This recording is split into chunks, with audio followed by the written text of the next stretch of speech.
Hey guys, welcome to this week's episode of Fangirls Only. This week our special guest is Max Parker. Hello. Hi. Hi. You guys hear me? Yeah, Cool. Um, is this better or should I lower it?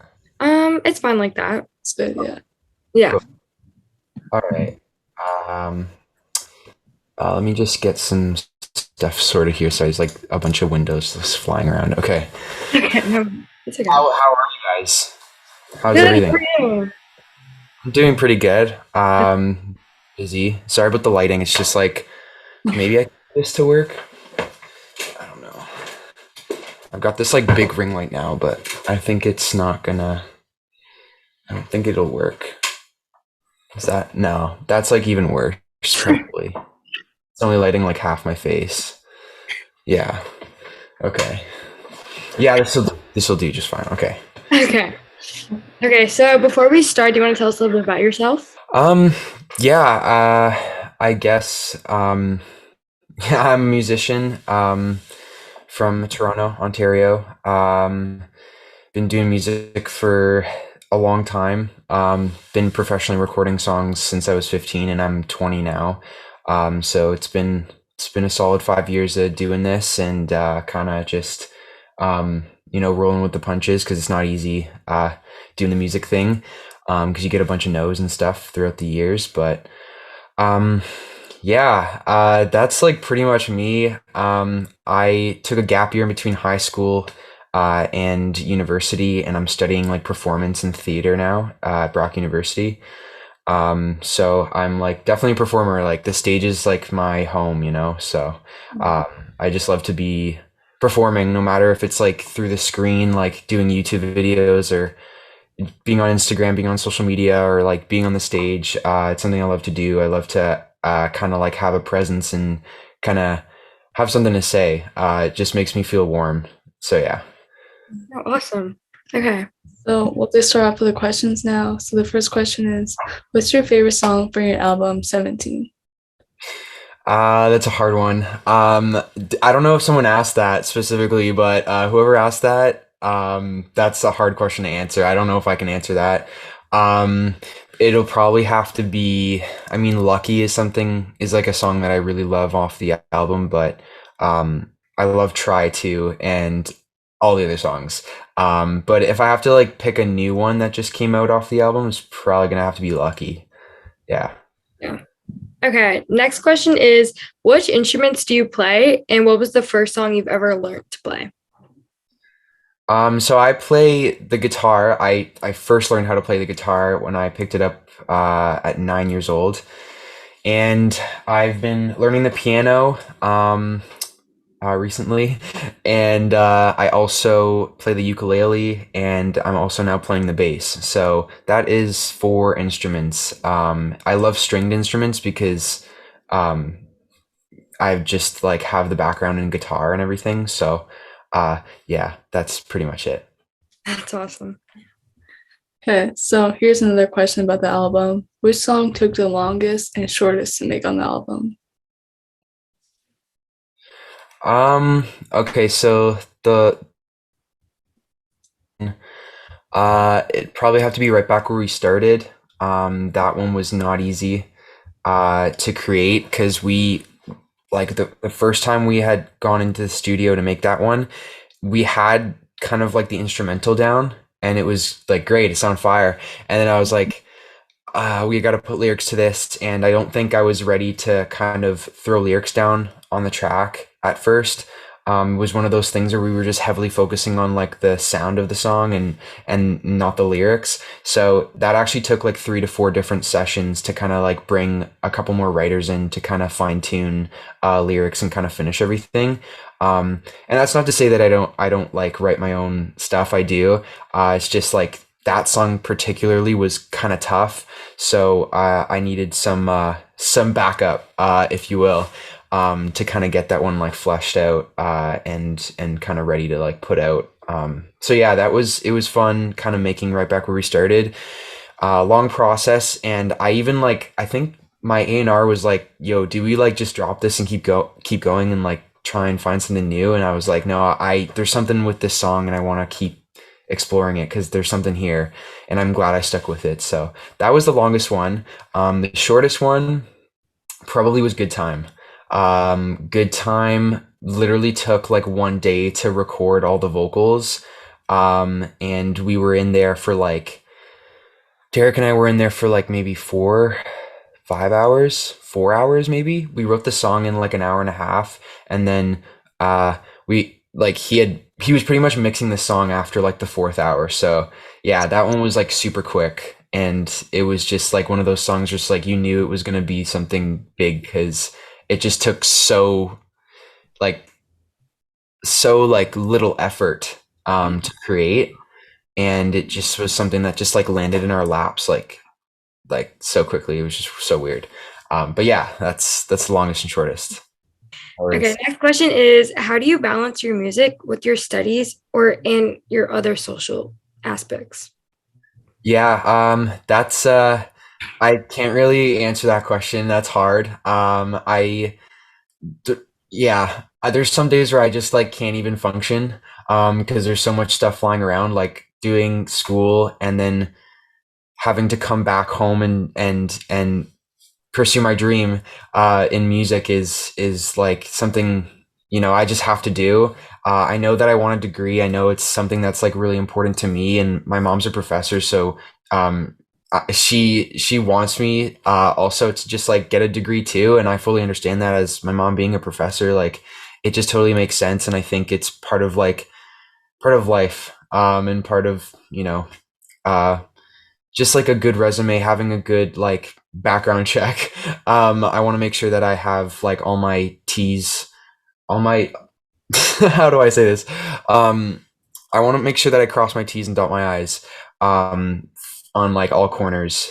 So even though it sounds like a lot, like going to Niagara and then coming back to Toronto and then somehow like fitting in like YouTube videos every week and posting regularly on Instagram, tweeting stuff, just like doing a whole bunch of stuff on social media, and then like planning performances, and then like somehow like performing monologues at school in front of my classmates, and all this stuff. Like it can be a roller coaster, but I think one thing at a time is the most important thing. Like, and just like writing stuff down, like in my calendar, just like we got to do this at this time. We got to do this at this time. I'm like notorious for forgetting about that, so I think it's good that I have to, plan everything out. Yeah. For sure. Okay, so when did you start singing? So I was in a choir when I was three, but 3-year-old Max didn't really take that seriously. He kind of just like stood there and just kind of dazed at everything. He didn't know what he was doing. And then I kind of started falling in love with singing when I picked my guitar up. I listened to a lot of Shawn Mendes and was inspired by that, and kind of ultimately, saw the Justin Bieber documentary when I think it came out in like 2013 or something. I don't remember when. It was the Never Say Never documentary, and I remember watching that, and I had like a pit in my stomach, and I was like, yo, like I really want to do that. And I was almost mad that like I wasn't doing that because he was so young, like he was pretty much like 14, 15, like touring around the world. So that made me like super inspired, and I think that was like the big moment where I was like, yo, like this is something I really want to do. And I think I had picked up the guitar at around the same time because I was super into like doing music, and then yeah, watching that documentary just kind of changed things for me. I haven't really said that to a lot of people actually, like, but it was something I just realized like last week because I saw the new documentary, the new JV documentary on Amazon, and in watching that one, I was like, dang, I want to do that too. And then I was like, oh yeah, like I watched his documentary in 2013, and I also want to do the same thing. It's like it was kind of like a full circle thing where I'm just like, yeah, I've stuck with the music and I've been doing this for so long now, and I'm getting somewhere. And I guess like you could say that Justin's been one of my role models because he works really hard. So yeah. Yeah, for sure. Okay, next question is what is it about music that makes you feel passionate?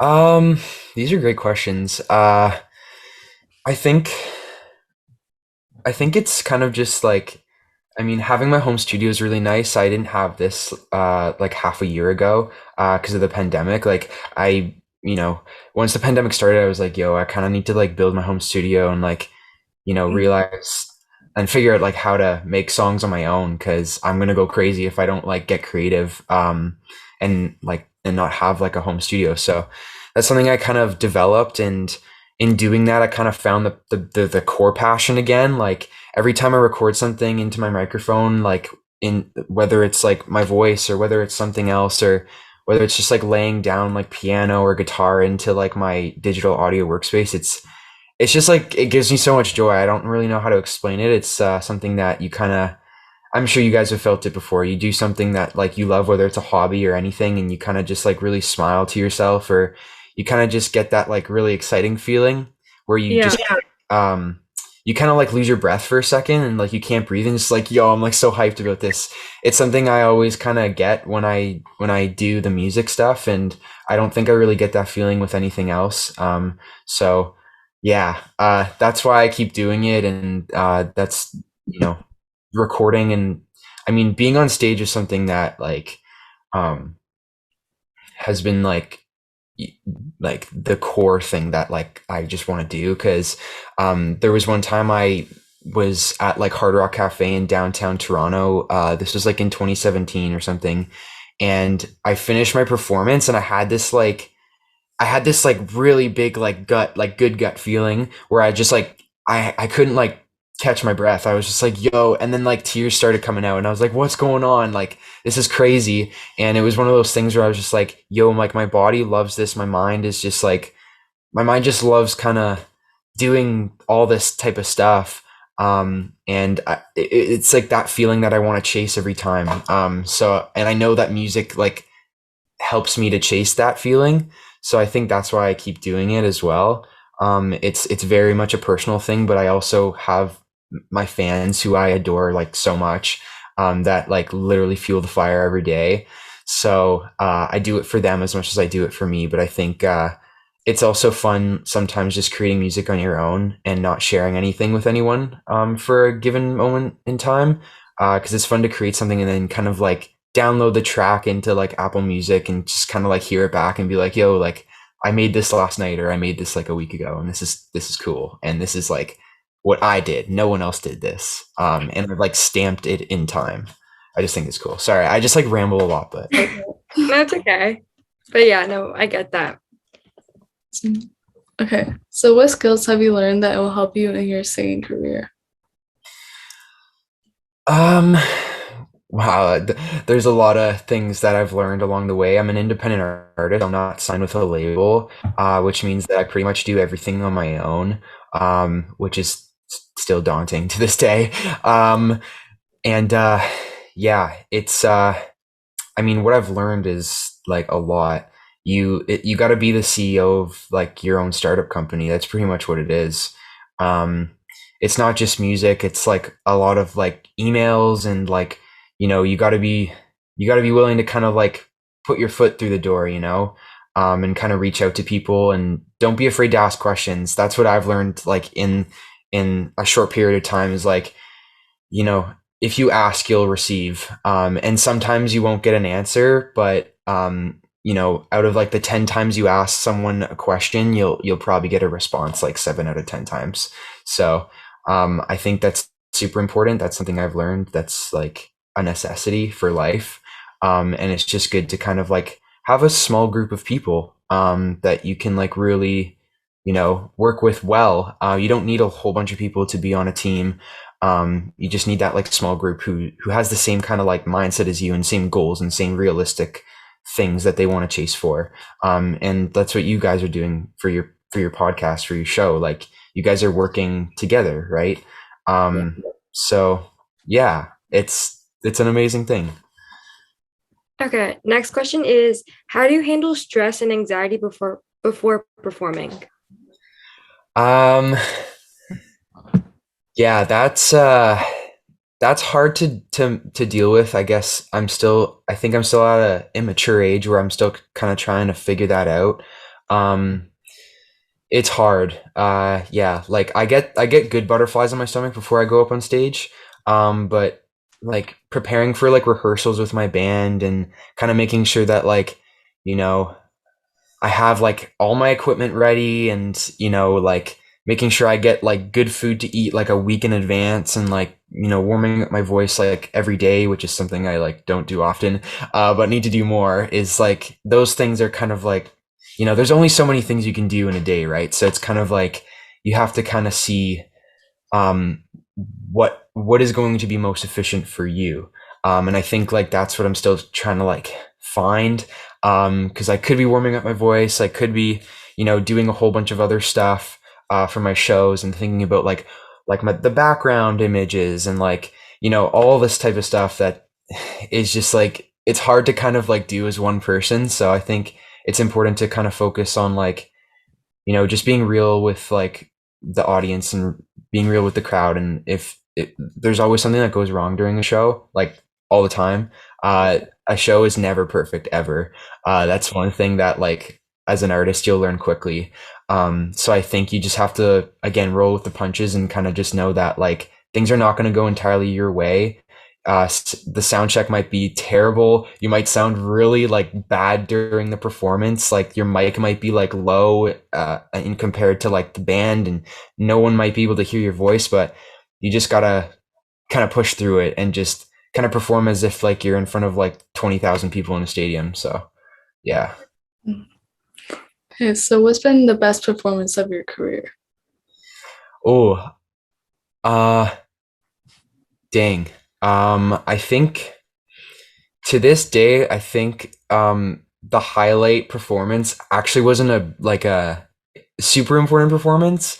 It was actually at like a away camp, like overnight camp, um, at this camp called Madawaska, and like it's like a volleyball camp where you go and like you take like volleyball lessons and stuff, and you get really good at it because like they're very like professional athletes over there who teach you how to play volleyball.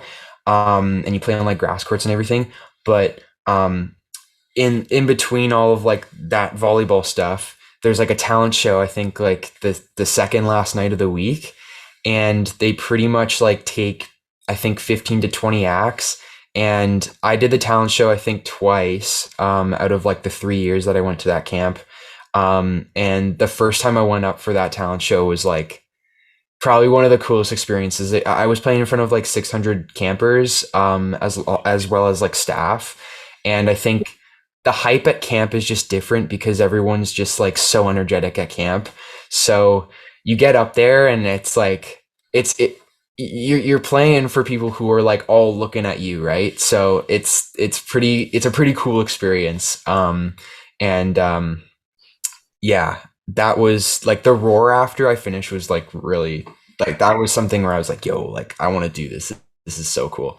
But I don't think I've experienced like something like a roar that loud in a while. So that's something I'm also trying to not chase for, but like experience again, of course. And I want to be able to hear the roar from like my true fans, because there's so many fans out there, like in Brazil and like Mexico, and it's like they're all over the place, and they're all like, ah, like come play on tour. And it's like I live in Canada, but like we're gonna make that happen one day. It's gonna happen. So Yeah. I think it's something I'm just always chasing for. Right. Okay, next question is if you could change anything about the music industry, what would it be? Royalties. I think artists don't get paid enough on the streaming side. Um, and as much as like I could argue about that, I don't know. It's just inevitable because I think there's so many pockets, there's so many places where like artists should be getting paid, but it's hard to kind of flip the coin on that one. Um, Shows are really where the revenue's at for artists, and there's it's hard to get out there. It's hard to like book your own shows too. So I think it would help artists if like Spotify people think things like Spotify and Apple Music and Amazon, YouTube, etc. could give more revenue to artists for like streaming. Um, but that's no hate to any of the streaming services because I think they're all great. I just think that I think artists are worth more. I think they're worth more because they're sharing their creative juices to everyone. So yeah. For sure, for sure. Okay, so did your singing style evolve like ever since you started your career? Like, has it Like how has it changed? My singing? Yeah, or like yours, like singing style, I guess. Yeah, my singing style was kind of more like it's kind of more like indie rock. Like Out of the Blue was very like kind of rockish. And then I was also kind of singer-songwriter too, like Time Machine, which I don't know if you guys have heard Time Machine, but that was like way, way like long ago. Um, and that was a kind of like a soft ballad that I kind of wrote on my own. Um, and yeah, those songs were kind of just like an experiment to kind of just throw stuff out there and kind of just test the waters because those were the first four songs that I kind of dropped. Um, yeah, I was Out of the Blue, Time Machine, um, and then Behind My Back, which was one that didn't get released, and then I'm All Yours. So those were kind of things that I tested and was like, let's see what happens. So it was a singer songwriter slash like rock type of vibe, and then I was like, okay, maybe we kind of go like straight pop and see what happens. And that's the result of pretty much the last album or the latest album that I dropped. So I think pop is something that I've always appreciated. Katy Perry is a artist I always listened to on the radio when I was growing up. Mika is fire. I don't know if you guys know Mika, but they're like really good. Um, there was also artists like Kesha.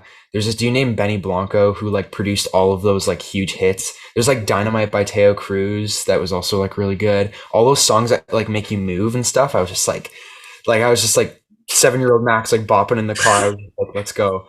So that's something that like drove me, and I was just like, yo, this is so cool. Like I want to do something like this. So yeah, and I'm doing it. So I think that's cool.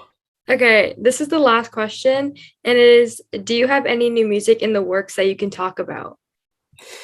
Yeah, I have some music. I have a lot of music. I mean, I've been writing a bunch of demos on my own, but I think I have at least like I've got at least like 20 demos that I have with other producers. I wrote about 50 to 100 songs before like to in creating like the album I just dropped. So there's a lot of like stuff sitting around like on my computer and on like my producer's hard drives that is probably going to be brought to life a little more.